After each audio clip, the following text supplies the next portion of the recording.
All right. And we are going to go in 5, 4, 3. Like a gummy bear.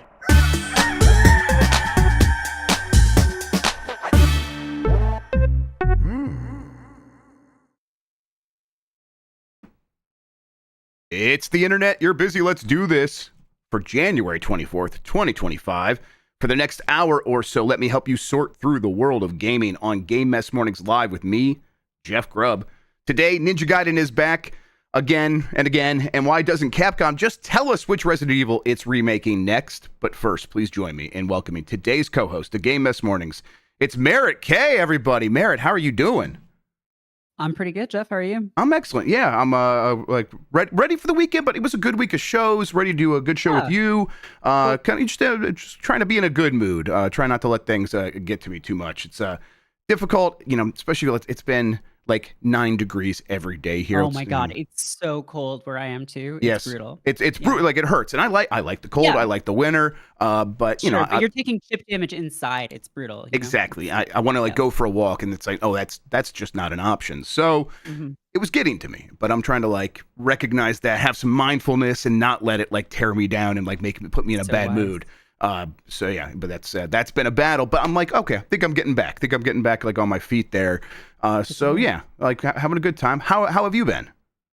Yeah, not too bad. I mean, yeah, I'm kind of freezing up in Canada. It's it's frigid. But that's normal. It should be cold this time of year, right?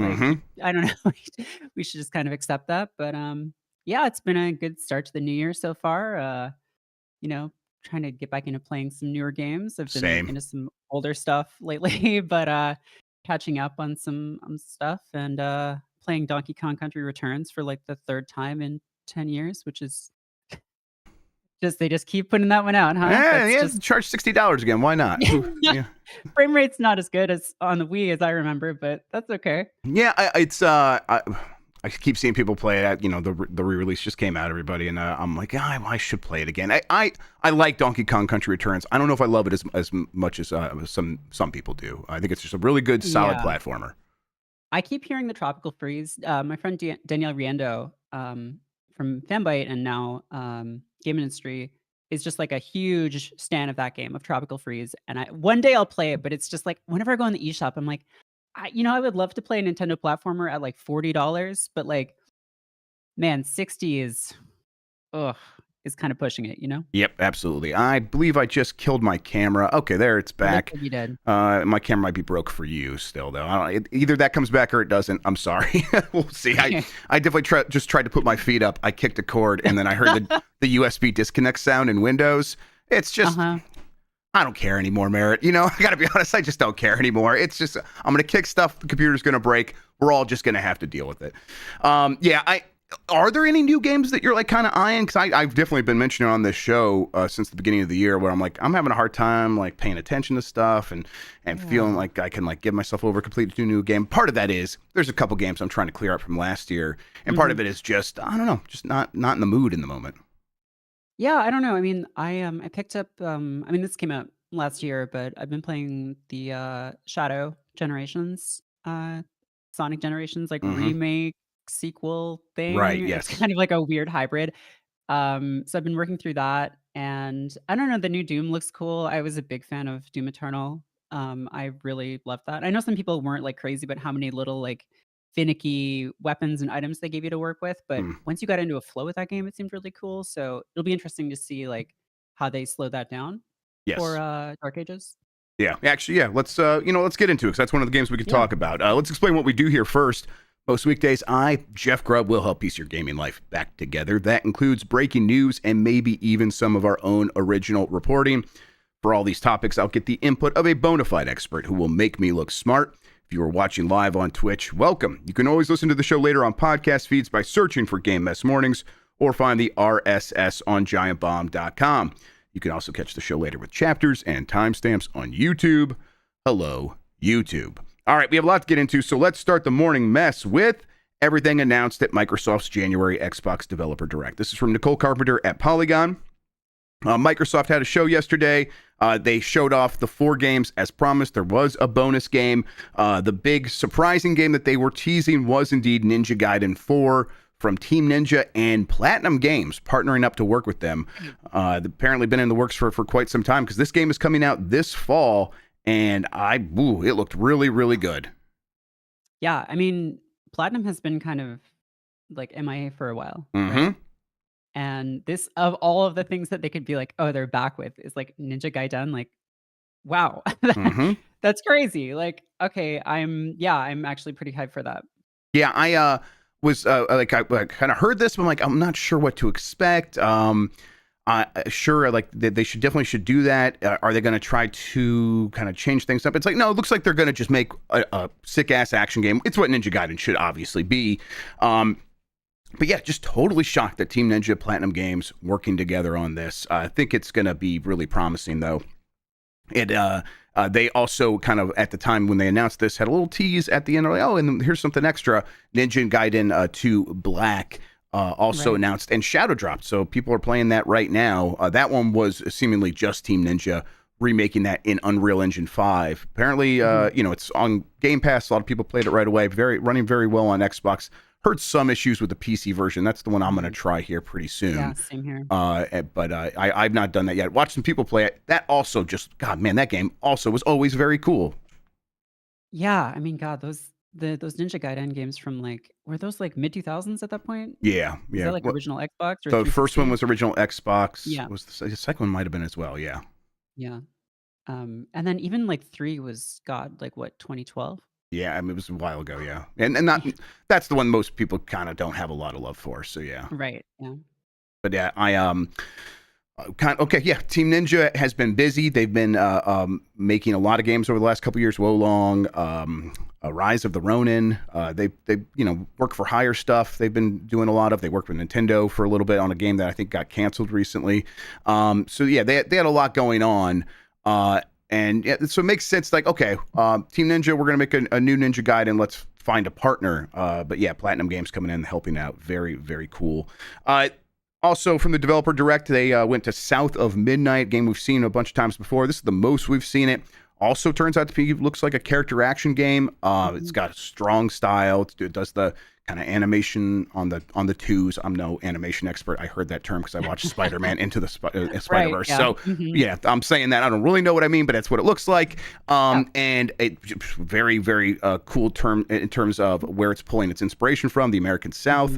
All that stuff was really working for me. I will say, I look at the action itself, and I'm like, I don't know if this is super dynamic or winning me over from watching it, but of course, I'm just going to have to play it. How do you feel? Yeah, I mean, the thing with some of these smaller games is when they go with action stuff, there's always this tension, I feel like, because people who are going to be drawn to the aesthetic and the narrative aren't always going to be looking for a hardcore action game. So maybe there is some negotiation on the team of do we not make this a super, super in-depth, crunchy action thing and sort of make it a little more approachable? And I think it's always a balancing act with the kind of stuff, because it's a new, it's not a legacy franchise, and they're trying to get a bunch of different people interested in this, right? So I think it is something where you'll just have to play it, but I'm sure that they're okay, it's visually distinct enough and narratively distinct enough that even if it isn't as in-depth as something like a Ninja Gaiden, it'll pull people in. Do you have the little brain reaction that I have, that when I found out that this game was $40, I'm like, I'm worried about that. Why is it only $40? Yeah, I mean, pricing with this stuff is always so weird, right? Yeah. Like we were just saying, oh, I would. Oh, hello. Did I lose you? Chat, can you still hear me? I think you could still hear me. It's oh, that puts me off. Then when I see... Lost you for a second, Merritt. You're gonna have to repeat that. So we were talking about I forget what we were talking sorry. about. Broke. Yeah. Yeah. Just pricing on this stuff is always so tough, right? Yes. 40 at this point is, I don't know. You feel like that's kind of low? Yeah. I mean, I don't know. I think in my head it is. I see these games get announced initially, and I'm like, okay, this is another one of these big games from a big publisher, and I have a certain set of expectations, and then the only thing that has brought down those expectations is finding out it's not $60 to $70, it's $40, and these days the budget price is is $50. And really what it Right. is, really what it is that the last game that Microsoft put out at $40 was Hellblade 2, a game I found disappointing and had no Mm. real enjoyment from. And I'm like, what are they trying to say by this? And of course, I don't think they're trying to say anything. I think they just think that's the fair price for the game they're making. But I don't know. That again, it's a little brain thing. It's like I'm not thinking about it beyond my initial knee-jerk reaction. Yeah. I mean, prices send signals to people, Yeah, right? And clearly, yeah. that's the signal you're getting, and I'm sure other people are as well. And I'm sure they have, a huge team of people deciding what that Oh price yeah. point should be, and there is some argument in favor of like, well, this will make it more approachable to people who might not otherwise be interested. So, Yeah. I'm sure that's actually what they're thinking there. Again, I feel like this is one I really just want to get my hands on to see how it feels, and if that action is fun, I will be very happy because everything else about it looks so fascinating and so well mhm. done.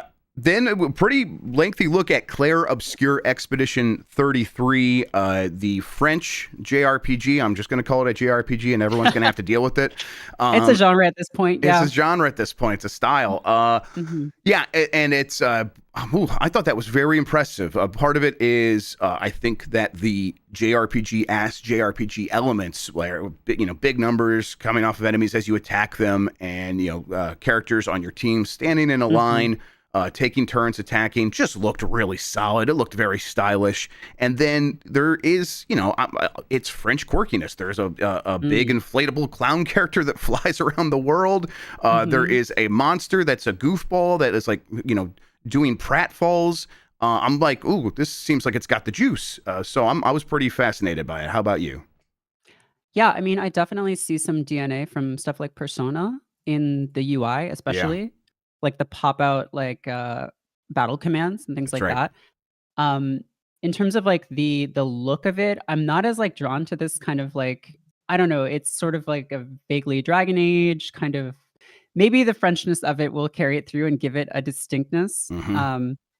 But I'm definitely interested and like seeing more developers try their hand at this kind of genre is fun, I think, so, Yeah, yeah. I do think it. Like, I don't know if this is not necessarily like a shot across the bow at at Square Enix. I don't think they're going to necessarily feel the pressure from this unless this game Right. reviews spectacularly. But it's Yeah. I do look at this and I'm like, yeah, I think this is when the kind of thing when I think, hey, what should Final Fantasy be? I think it should look a little bit Mhm. more like this. Mm, Not exactly, but a little bit more.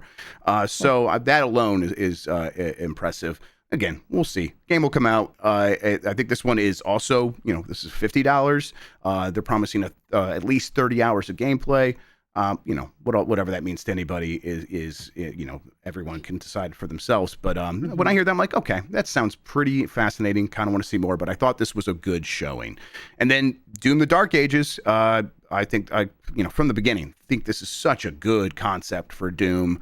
Yeah. This is a franchise that has been resuscitated at least one time in a major way in 2016, and then Mhm. Eternal, like it has its fans, but there's definitely people who are like have some issues with it, nitpicks, and it just felt like it lost some steam from that sequel. And I think they did the right thing of being like, okay, let's kind of rethink once again what Doom can be, maybe go back to some basics yet again. And I don't know, from what I'm seeing, I think it's working for me. How about you? Yeah, I mean, absolutely. Like, I'm always a sucker for first person melee combat stuff. Yeah.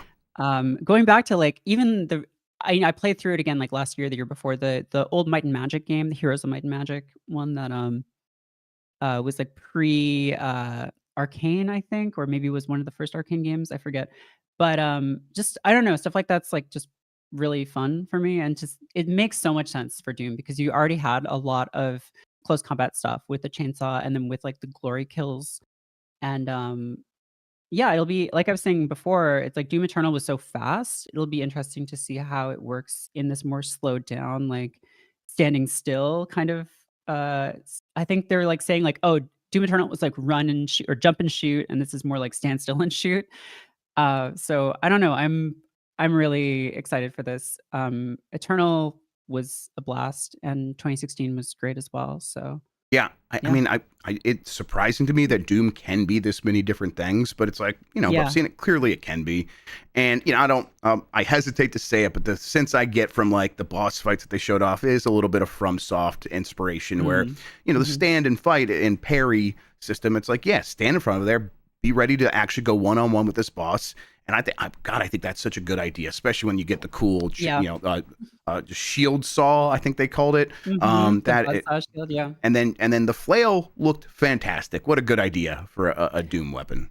I kind of like when I saw this, I was like, "Wait, has this not happened before?" I Because know, it right? seems so obvious, and I think what it was that, my brain was going to Spawn, Sure. because Spawn is also a thing about hell Uh-huh. that also did, like, a medieval thing, and I'm like, "Oh, okay, yeah, no, that's what it is." But it just feels so logical, that it's I don't know. I'm definitely, like, gonna keep an eye out on it. Yeah, and for me, Doom's already like I'm on the record as being like, Spawn is too try hard, edgy stuff. Doom has always been able to like ride the line of it's a metal album cover and knows it is, and like I think that's one Right. of the best elements of Doom 2016 is Doom Guy's the humor of Doom Guy, and whenever he enters a room and all the Mhm. characters dealing with that, and him just kind of punching a screen when someone's trying to threaten him and stuff like that, because he's like not because he's like Classic. mad, because he's bored and he wants to go back to Mhm. killing things. That stuff owns. They maybe overdid that a little bit with Eternal, but I Yeah. think they could probably dial it back in here and make it work. So it's like I don't know, the vibe, the style has always been on point with Doom, and it seems like they are doing it once again here. Yeah. Yeah. Overall, though, I thought it was a pretty impressive show. How are you feeling about because Doom: The Dark Ages is May 15th, Clair Obscur Okay. April 24th. South of Midnight is expected out in 2025. Oh no, April 8th. Yes, April April 8th, 8th. yeah. Yes, there it is. And then Ninja Gaiden 4 is coming out this fall, and of course Ninja Right. Gaiden 2 Black, as mentioned, a shadow dropped yesterday, so people are playing that. We're kind of off to the races here for the first half of the year, and then Ninja Yeah. Gaiden 4 later in the fall. How are you feeling about the release schedule for this year? As everyone keeps talking about, oh, no one wants to do anything until GTA 6 moves. Feels like, hey, Right, yeah. everyone is understanding that's not going to be until at least late this year. So the fact that we're Yeah. getting some good stuff early this year feels pretty good to me. Yeah, I mean, this feels like a pretty strong slate, to be Yeah. honest. It's a pretty widespread too. I mean, you've got like RPG stuff, more like narrative action games, and then like legacy sequels with Ninja Gaiden. So Yep. yeah. Yeah, exactly. It's like, as always, we'll have to play the game, see how we really feel about them. But something to get excited about, look forward to. They do also, yes, they have Avowed coming out very soon. Mm. There's other games, Fable, that they mentioned. And of course, then we got, we have to hear more from both Nintendo and PlayStation when it comes to the big publishers. And yeah, we'll see. That they will both be talking more soon, I expect. All right. We had him on the show yesterday, Matt Piscatella. He posted this a little bit before we started the show. I did not have time to get all the info from his latest December 2024 U.S. video game market sales report from Circana. So let's do it now. December 2024 projected U.S. consumer spending on video game hardware, content, and accessories declined 9% when compared to a year ago. To $7.5 billion. Spending during the 2024 year fell 1.1% compared to 2023 to $58.7 billion. And those numbers, they sound big. It includes mobile and everything, and some it's projected. So he is extrapolating based on the data he does have. So video game sales, a total down 9%. Really, the big culprit here, Merritt, is hardware. Hardware sales were down 29% Right. in December, and for the year they were down 25%. Now, again, had Matt on the show yesterday. He mentions that we are clearly the Switch is the Switch. It's done. It's at the end of its life. It is not selling as well as it once was, which is natural, expected. Apparently, it was also expected that we should have seen a drop for PS5 and Xbox Series X and S. I did just kind of it flashed back to me this morning, Merritt. I was living in another state when that happened. It's oh, that was quite a while ago. 2020 is Yeah. actually 5 years ago now. Half a decade ago. Yes, exactly. So it's kind of starting to settle in. And yeah, we are on the other side of that hump. What he did say, though, is the decline was more precipitous than he was expecting, and really than we've seen in past generations.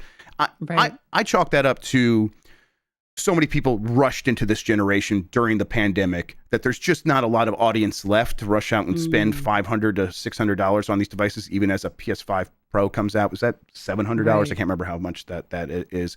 But yeah, it just like there's just not a huge audience left out there to tap into, which is sort of the underlying problem with like a lot of the industry's issues at the moment, right? Where it's like consoles aren't growing and these companies keep making games for that audience and they're more expensive than ever. And it's like those two concepts are butting up against one another, right?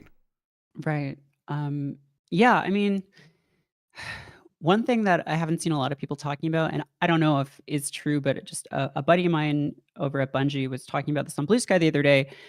This idea that like the market, the like demographic that's driven game sales for the last like 20 years is starting to hit like their mid 30s, 40s at this point, like millennials, right? And there's this question of like, are they going to keep buying games or are they aging out to some extent? And will that audience be like picked up by younger people? And like, I don't know, like possibly not, right? Possibly not. Yeah, it's feeling unlikely. It is feeling like even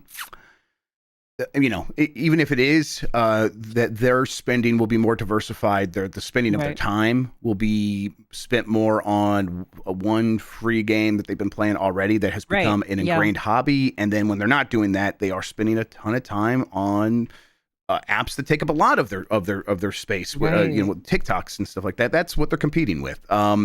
So yeah, I don't think that the next generation of kids are going to come in here and be like, yes, we love spending $500 to $600 to $700 on consoles every half decade, and then we're going to spend a ton of money on premium games each year. They've learned that is not necessarily a great way for them to do it, and they're not going to suddenly be like jump in and replace us just because we're like, hey, we want more of these games. You guys should all spend your money. They're just not going to, right? Yeah, I mean, I don't think so. I mean, I think something that people in their 30s like maybe don't realize is that people who are 10 years younger than them grew up playing free to play games. Like, there are a lot of people now who grew up playing Fortnite, grew up playing Minecraft, grew up playing Roblox even. And that's like a totally different value proposition, right? And it's like you say, like to jump from that to I will start buying like annual releases for $60 and buying this like very expensive box every few years is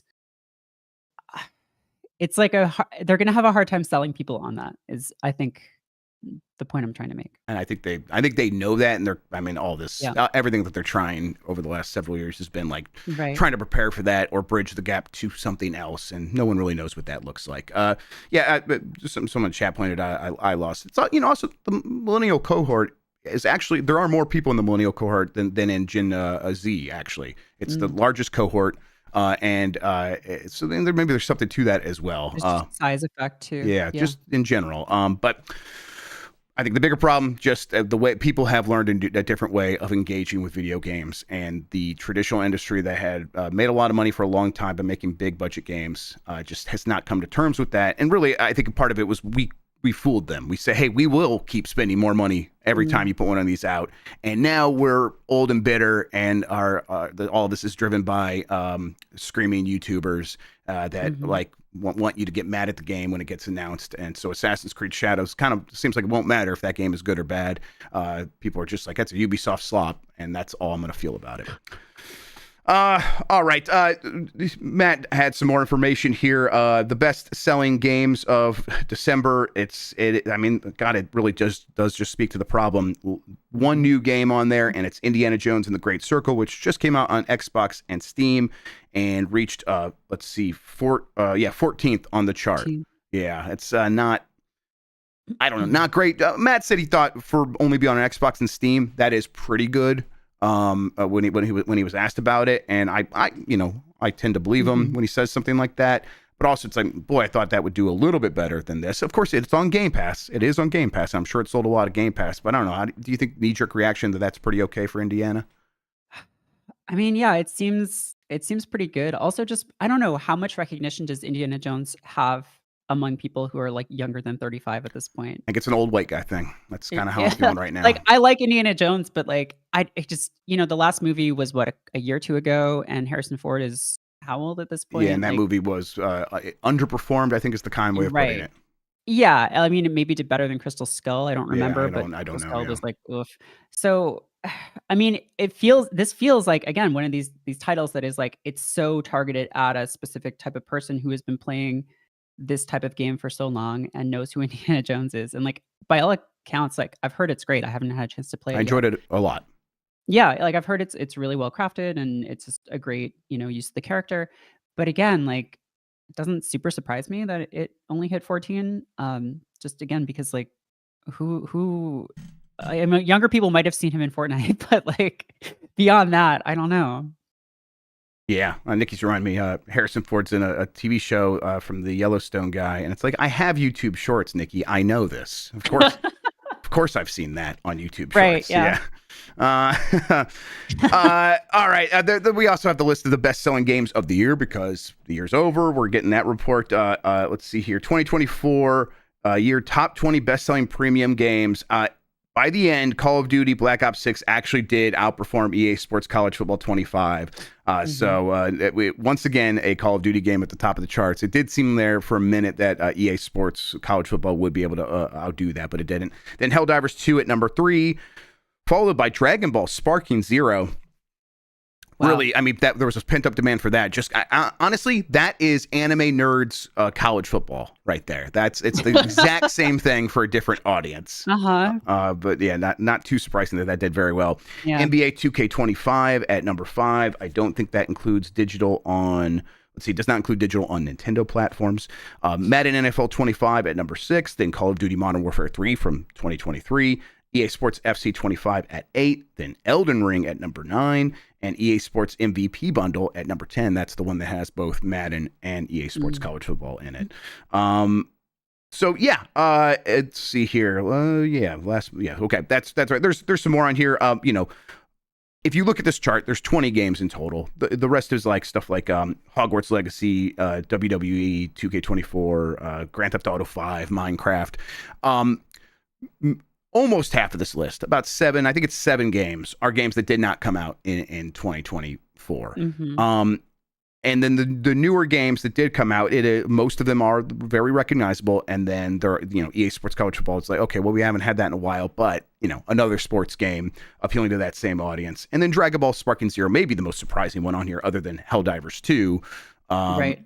So it's like, yeah, okay, some games can break the seal, it seems like, and break through and find an audience. But if you're not one of those, if you are just an 80 out of 100 on Metacritic, you are probably struggling to get into the top 20 best-selling games of the year. And all these games seem to have budgets that maybe demand they get into the top 20 best-selling games of the year. I don't know, Merritt.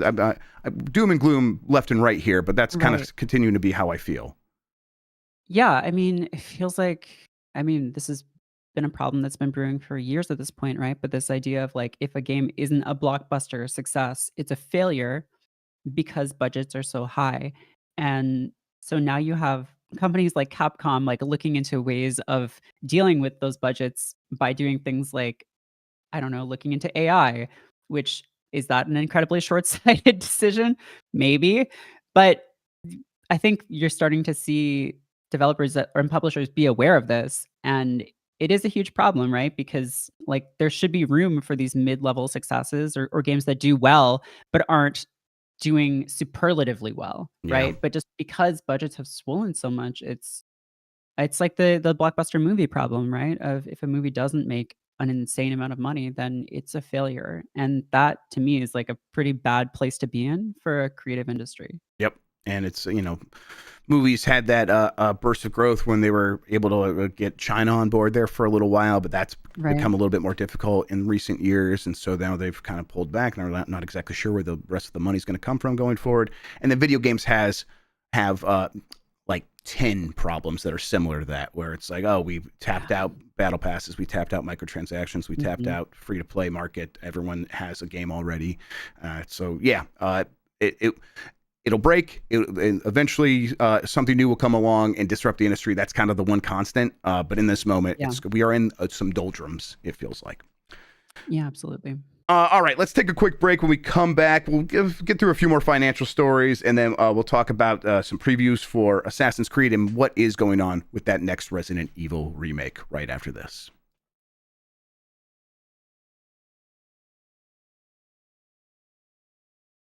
All right, we are back. Let's get back into it with EA lost $6 billion in market value following FC 25 and Dragon Age underperformance news. This is from Andy Robinson at VGC. EA shares declined by more than 16% this week, or $6 billion in market value, following its pre-earnings announcement that Football Club 25 and Dragon Age: The Veilguard both failed to meet their expectations. On Wednesday, EA warned the market that it now expects a decline in its live service revenue for its current fiscal year, after previously forecasting growth. Primarily, the decline was attributed to FC25's slowdown during the Christmas period. And that really is the bigger thing that the market is concerned about. Is live service is EA's bread and butter. They thought they would have growth. They've actually shrunk. That's going to be the thing that does scare investors to the tune of $6 billion. Not as much as people and nerds were looking forward to it. And I was like, oh man, Dragon Age: The Veilguard sounds like it could turn out to be pretty good. Seems like it turned out pretty okay. Investors are not so worried about that one missing the target, but that one, it didn't help. It doesn't help that they don't have something to fall back to outside of their very successful live service games. How do you feel about the position that a company like EA is in at like right now? God, I mean, the FC thing, I think really, like you say, is the bigger issue, right? But it's not as flashy of a story. And, you mentioned screaming YouTubers before. And so I think the narrative here is that a lot of people are trying to run with is, well, Veilguard, it went woke. Now it's broke. Exactly. Therefore, ergo, EA is going broke. And it's true. Veilguard did not well compared to something like Inquisition, which I think in 2018 was like the best selling BioWare game ever. Yeah. And did like $12 million or something. Or 12 million 1.5. copies. 12 million copies. Yeah. So yeah, it's a pretty big disappointment compared to that. But this is, a kind of prestige single player title release that is like not the main story really. But it is like kind of a convenient target, I guess. Do you think, because they have not done the call with investors yet, do you think that they make gestures towards like throwing that game under the bus? I don't want to speculate, but it's possible. It could be a move to say, oh, well, we misjudged the cultural market right now. But really, like the FC thing is like that is just kind of a huge deal. Yeah, right? and I think like Veilguard's problems are very clearly like it came out after Baldur's Gate 3. People want they want systems. They want a game that they can get around and mess with and affect. And Dragon Age Veilguard, for as much of a kind of triumph as it is, because it's rescued a game from becoming another live service piece of slop from EA, and they did a lot of work to fix that and put out a game that is just this solid single player experience. It is the polished game that has no rough edges and kind of no space for players to create. And that is, I mean, God, look at it now. That's what gamers want. Right. I mean, God, Baldur's Gate 3 has just kind of like warped the entire role-playing game like genre at this point. It's just reality is like shifting around it. It's this black hole of like the development of that game was so long and it just was, the finished product was so good and appealed to so many different kinds of people that every role-playing game that is like even anywhere near the CRPG genre is going to be getting compared to it at this point. And so, yeah, I think Veilguard like really, really suffered for that. I also think just as a sequel to a game that came out, last decade, just the interest maybe had flagged a little bit. Obviously, there will always be Dragon Age psychos, and like I know some of them, and bless them.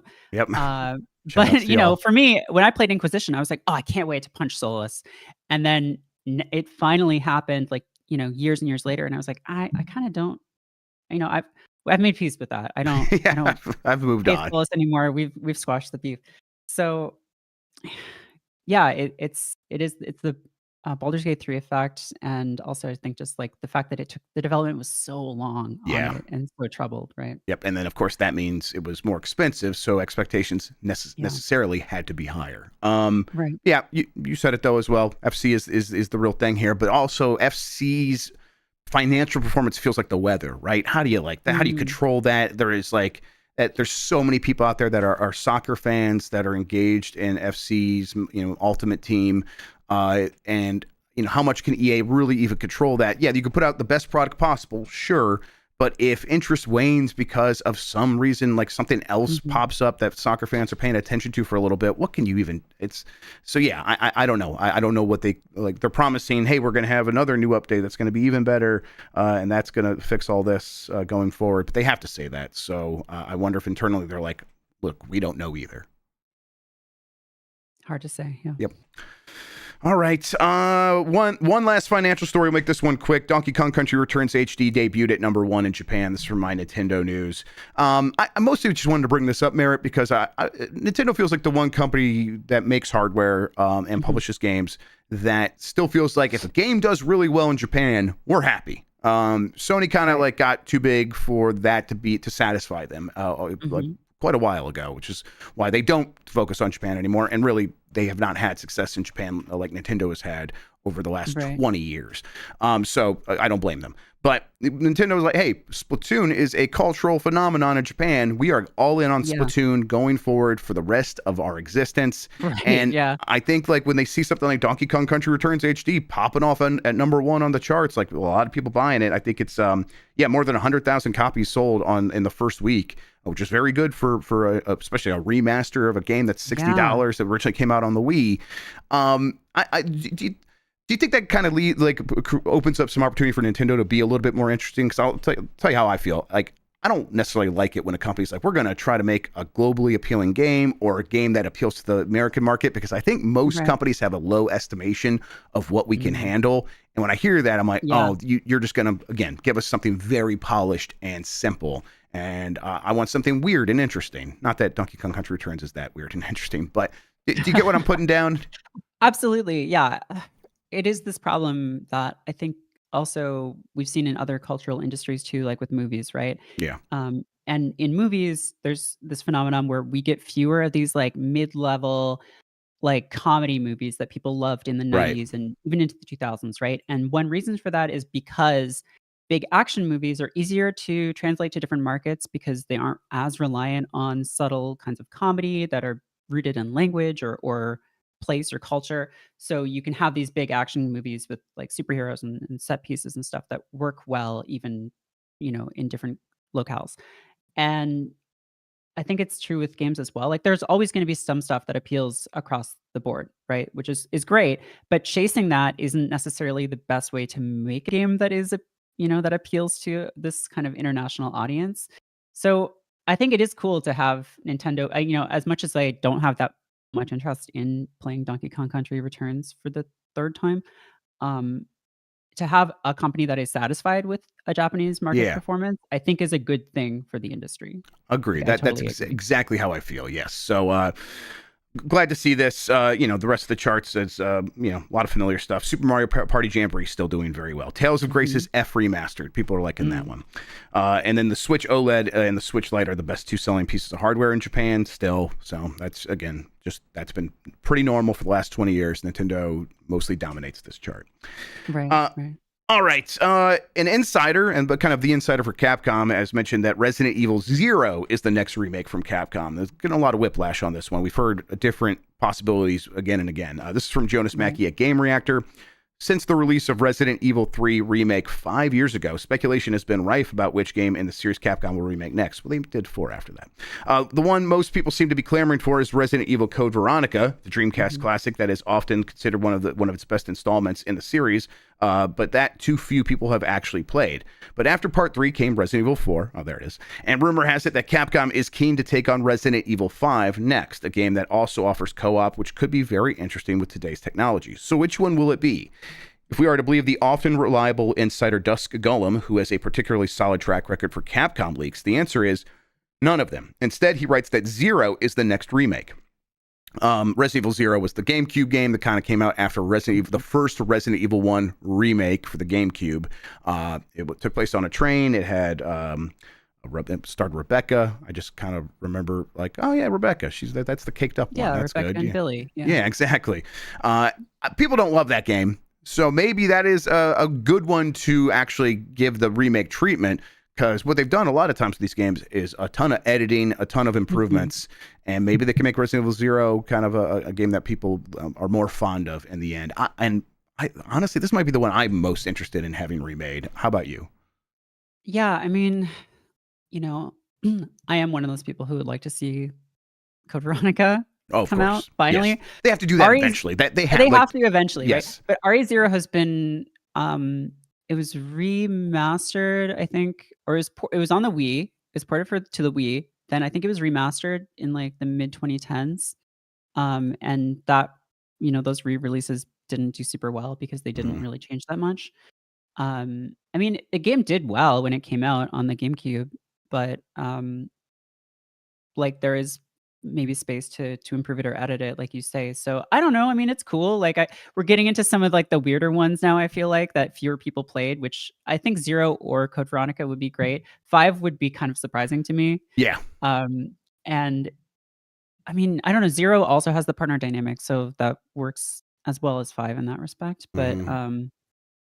yeah, 5 would be God, what a different, like, time that was when that game came out, and just, like, the sort of arguments around that game, and, Uh-huh. like, it just feels like, I don't know, if Capcom went back to that, they would have to do some thinking about how they were gonna present that game to modern audiences. Yep. It was in Guy Kroll, I remember had like kind of some criticisms of it. It was just like, hey, let's talk about this, and people Mhm. just could not handle it. They could not handle that we were going to have this discussion about the presentation of black people from Africa in a video game, Right, and yeah.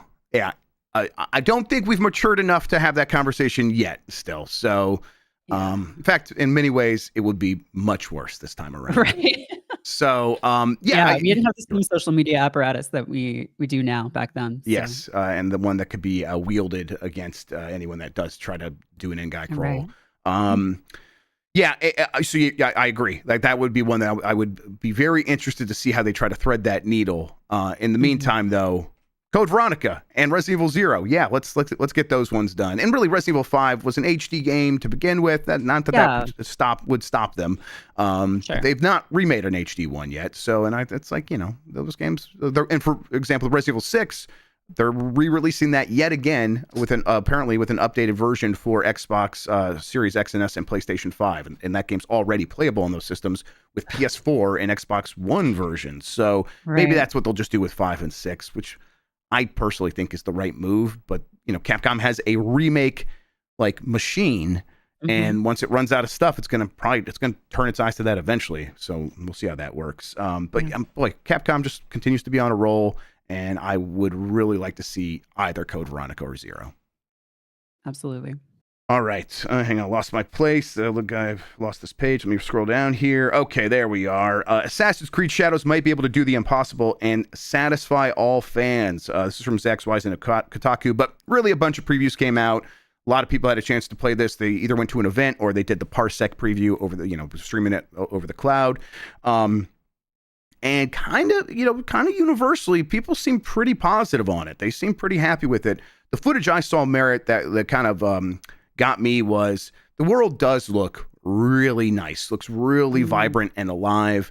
Really good animations to foliage, and you're going past a rice paddy, and the birds fly out of the water as you're stepping by, and it just looks very visually appealing. And I think that's a good start. But also we've had a couple, maybe a series of games here recently, maybe Dragon Age being one of them, where positive previews come out, and then the reviews come Mhm. out after that, and they're a little bit below where the previews were at. I think maybe companies are just getting very good at choosing what to show to the press and to influencers. Right. But maybe I don't want to be skeptical either. I'm like, I want Assassin's Creed Shadows to be good. So how are you feeling about Yeah. it after seeing some positive word about the game? I'll be honest, I have not played an Assassin's Creed game in a minute. I mean, you're not So I alone. am People like people are yeah, I fatigued.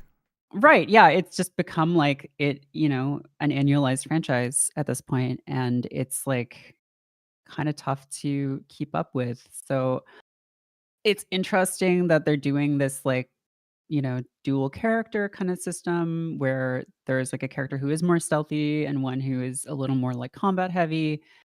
Um I don't know. I mean, it would be cool to have an Assassin's Creed game that was like like critically really well received, I think that would be great. I don't know. It's like there is, I think, this trend of people like you mentioned earlier, like people calling stuff Ubisoft slop, right? Mm-hmm. And it's like I don't want, I don't want bad games to come out. Like I don't want like it would be great if a Far Cry game was amazing. It would be great if Assassin's Creed Shadows was amazing. That would be awesome. So I guess I'm gonna keep an eye on it and like hope for the best. I just it's just been so long for me that I'm like, I don't know.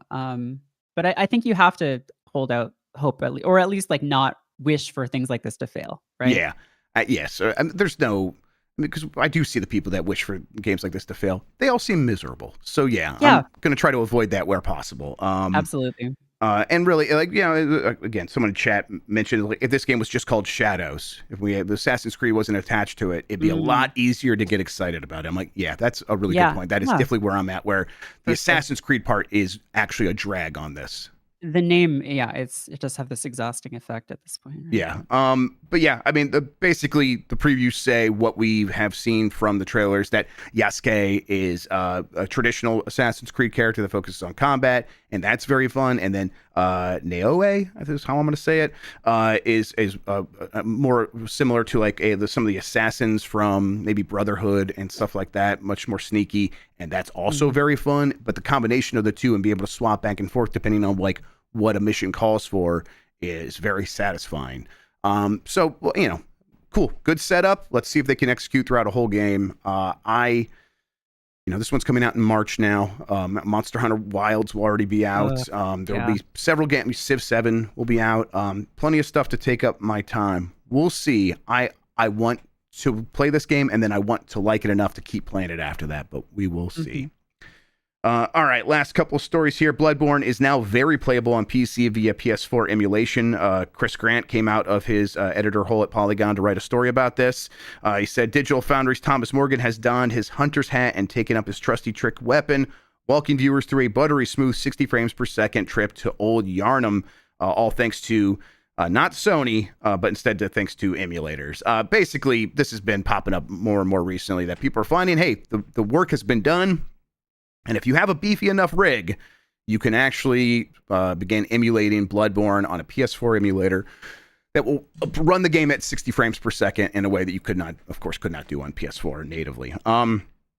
This is it's been a long time coming. For a while there, people were like, yeah, you can run it on PC at 1 frame per second. Right. And now hey, seems like we're here, and it's only going to get more performant over time. So people on less powerful graphics cards we'll be able to join the party soon. But for now, it's like, hey, if you have a 4080, 4090, you're set. Go in there and hop in. And I'm like, okay, I might do that. I think this is what Bloodborne fans should be looking toward, Merritt, because I don't think it's going to be happening from Sony and from anytime soon. It's definitely not happening now, right? Right.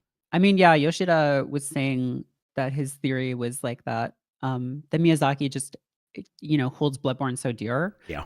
And that he is just so busy but doesn't want to let anyone else take it, right? Yep. And so the PlayStation team so far has basically said, like, fine, like that's cool, like that's all right. We're not going to give it to someone else, which I get, and like that's probably for the best, but also like, come on. Yeah. Like, come on. Bloodborne is, as someone who played that game late, and I bounced up Bloodborne the first time I played it. I bounced off Dark Souls games the first time I played them, and then I streamed all of them a few years ago at Fanbyte and just like fell in love with those games. Yeah. And Bloodborne is such like, it's cliche to say at this point, but it's like such a masterpiece. It's just, it realizes what if England was real, and it's horrifying. Yes, but please don't. That's scary me, you just saying it. I'm sorry. Yeah, thank you. But yeah, it's and the fact that it is still kind of like stuck on that console is tough. So if you're able to play it through this, like, then definitely I think try to, because it's like an incredible game. And also, yeah, like at 60 frames per second, like that's pretty cool. Like, yep. Yeah. That's I mean, I am a frame rate snob, so for me it's like, yeah, that's fantastic. I'm hopping in. Yeah, Shuhei Yoshida is right. He's right. That's what I've always heard. Yeah. At least partially right. For a long time, that was what everyone was saying that I talked to was they want to be involved when something happens with Bloodborne, and also they are too busy to be involved with Bloodborne right now. It's like, oh, okay, Right. so it's that simple. And then there's definitely some weirdness on the Sony side, and I describe it that way because that's how it was explained to me, and the person that told me that would not tell me what that weirdness is. So that's my full transparency there. I don't know what the weirdness is, but apparently there's some weirdness. All right. Let's see. Nintendo's Switch 2 announcement reportedly impacted Steam Deck sales. I mean, we're at the point where Steam Deck is pretty old at this point. People, for a PC, for what is essentially a laptop that you could hold in your hands to play games on.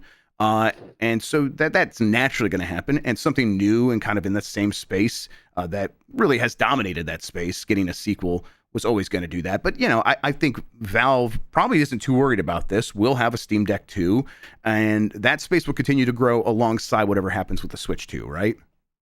Yeah, I think so. I mean, it feels like they're targeting different markets in a lot of ways. And I don't know, I've been thinking about this lately. Like, do you think we're just moving towards Nintendo being sort of the like console and publisher and developer company, and then having like just Lost you again. All right, we're gonna get her back here in a second. Hang on. Steam Deck There you the are. same kinds of games. Merritt, we lost you again. You cut out right when you were saying that. We think they're going to be the developer publisher, and then it cut off there. Yeah. Do you think like we're going to be moving towards having Nintendo being sort of the only company left doing this console publisher developer thing, and then just having a Steam Deck and other kind of like consoleized PCs? Yeah, I mean that's definitely I think in broad strokes, kind of what is happening. Yeah. How do people want to play the kinds of games that we're talking about on a show like this? Right. A very convenient way.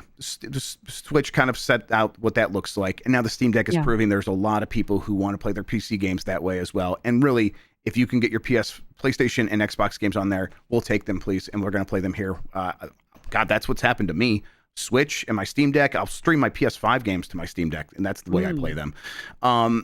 So yeah, I think so. And really, it also just speaks to people. Yeah, they want games that are big and impressive, but they are used to having a personalized relationship with them, like holding them on a device in their hands. And if you can show them like a similar thing, and it looks like a Steam Deck or looks like a Switch, they might actually be willing to hop into that, especially if you say, look how cheap these games are on Steam sales. Not that Steam Deck has sold, tens of millions of units or something like that. Right. But, the PlayStation 5, while it is outperforming the PS4, it's another little tidbit that came out of Matt's thing today.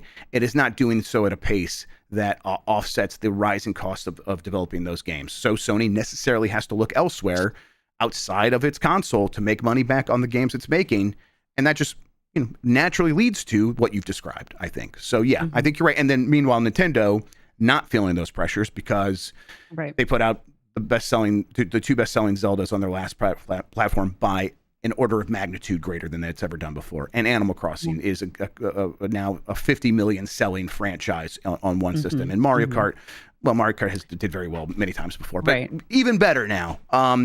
So like they're the one console manufacturer that can put out a game that can sell 30 to 50 million copies, which is actually more than enough to continue justifying doing things the way they're doing. So yeah, I think that is exactly what's going to happen, Merritt. Yeah. All right. We got a poll question from yesterday. Let's get to it right now. There it is. Here you go. You guys can see it now. Do you think Insomniac's Wolverine releases in 2025? Most people are skeptical, 84%. 16% say yes. Now, it's worth pointing out that those leaks did mention Wolverine with the date 2026 many times. But maybe one reason to think it could have gotten moved up is it seems like that Venom game that they were going to put out in 2025 might not happen now. And if they're definitely not working on the multiplayer Spider-Man thing that was coming out around the same time as well. So, excuse me. Maybe they were like, hey, let's scrap those things so we can get Wolverine done faster. That's the one possibility.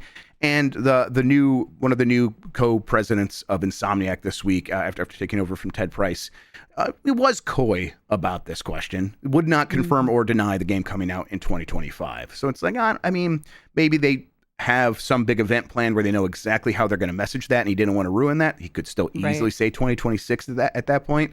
But I think there's a possibility. What do you think? Yeah, I mean, I don't know. 2026 was for. I feel like I heard about this game years ago, and then just have not heard anything since then. And I guess I don't know. Maybe the Wolverine Deadpool movie will still have kept that character relevant enough into 2026. But like that's like the first time that Wolverine has been back in anything in a while. And I think it did like bring back a lot of goodwill and like a lot of interest in him. But it's for that not to come out until next year. I mean, I'm sure it'll be a great game because it's Insomniac, but just yeah, I guess it wouldn't surprise me if it came out later this year if they pushed that up. Yep. I think there's a chance. I did vote no, as people could see here. That it's more than likely going to be 2026, but I think there's a chance. All right. New poll question. We'll get to it here in a second. Before we do that, though, Merritt, what do you have going on? Where can people find you on the internet if that's something you want them to do? All that good stuff. Yeah. So I put out a game called Fledgling Manor recently with a small development team called In Secret Places that I started with a couple of my friends, and it's on Steam. The game is again called Fledgling Manor. It's a visual novel about a vampire reality show that's kind of like Big Brother, except the contestants are killed when they're voted off. So people have liked it so far. It has a 100% positive rating on Steam, which is pretty cool. So, if you think you might not like it and want to bring that down a little bit and make it look a little more plausible, then be my guest. But yeah, that's, it's people have really enjoyed that so far. If you like visual novels or kind of lower key experiences, it's fun. It runs great on Steam Deck. They haven't verified it yet, but we're the bad boys of Steam Deck, so it's fine. And yeah, I'm mostly only on Blue Sky these days. I'm at merrittk.com on there. Not so much on Twitter lately. I still have a Twitter account, but I just haven't really been using it. But same. Yeah. Excellent. Yeah, and for people watching live, Marino did put a link to Fledgling Manor right there in chat. So sweet. Thank you. Check it out, everybody. We'll see if we can get a link into the description as well. But yeah, congratulations on that. That's very awesome. Yeah, thanks. It was a really fun project. New poll question. Are you excited for Assassin's Creed Shadows after the positive previews? Or more excited, I should say. Yes or no? We'll get the results of that on Game S mornings here on Giant Bomb. Not tomorrow, on Monday. Let's go take some days off. Get that on Monday. Speaking of Giant Bomb, today we will be doing the BCR episode where we are going to do our Fantasy Critic draft. So should be a nice lengthy one where we all try to outsmart one another, and then half of us stop playing for most of the year and then remember that there's a Fantasy Critic at the end and try to catch up. But it'll be a good time. Tune in for that. Time is sketchy because I got to run and go do something. And we'll start when I get back. I'm thinking like 1:30 p.m. Eastern. But we'll see. Started to like be a problem to everybody else because we all have to get together to do this. And of course, then last minute something happens with me. But we'll get it done today, everybody. And then afterwards, if we have time, I might just like do like a quick UPF myself after that. Maybe see if anyone wants to hang out and do something. But it'll be later in the afternoon, maybe around like 4 or something like that. All right, let's wrap things up. Merritt, thank you so much for hanging out with me today and talking about video games. I really appreciate it. Yeah, it's always great to be here. Thanks for having me. Absolutely. Anytime. Thank you all for watching and listening. You are the best audience in gaming. Until next time, have a good one. Take care of yourself, and goodbye.